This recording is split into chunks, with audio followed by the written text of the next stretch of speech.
Greetings again, teammates. Welcome to this episode of the LDHR Toolman. You know, in a recent global survey, LDHR leaders in our organization indicated that the biggest gap they experience in caring for staff was the need for resources to help staff plan their career path within the organization. Well, I have good news for you. We actually do have a good resource to help you with this. It's the Career Pathway Toolkit. And you can find it on our People Pathways website, which is located at people-pathways.org. The People Pathways Toolkit provides a career pathway map that's designed so that an individual can easily just pick it up and use it on their own to help plot out their career path. However, many have found that providing a more directed process to provide an environment that highlights and resources good career path planning is much more effective. So for our time today, we're going to take a look at practical suggestions for implementing a career path planning process. The main questions to consider as we design our career path planning process are: what is the need, and who will be our main target audience?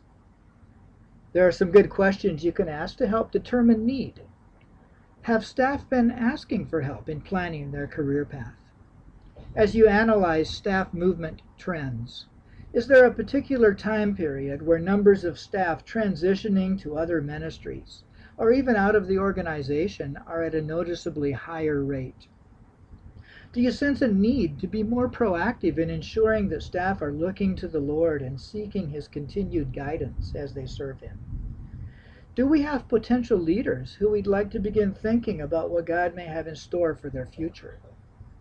Now, several good career path planning process models have been effectively used by different countries to help deal with these needs.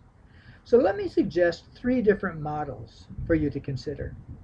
Model 1 is a voluntary process where staff who are seeking clarity for their future direction or who may be considering a change are encouraged to initiate contact with a career pathway process facilitator and then enter the process.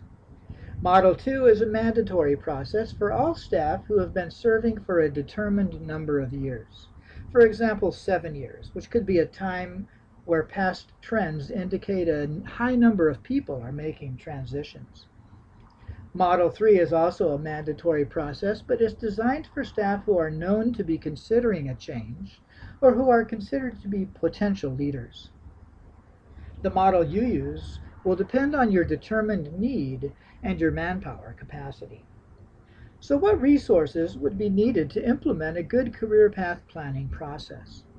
Well, first of all, it would be helpful to have a person with a heart for staff care who could help facilitate this process. Depending on the model you use, this person's responsibilities could include promoting and tracking the process, sending instruction messages to those entering the process or people giving feedback for those in the process, providing the resources needed for the process, and coaching the person through the process. Well, this should give you enough to think about for now. I encourage you to study the Career Pathway Toolkit and consider your next steps for developing or improving your career pathway process. You may also want to check out the People Pathway Facilitators Guide that's available on the site. Until next time, this is the LDHR Toolman. Enjoy using your LDHR tools.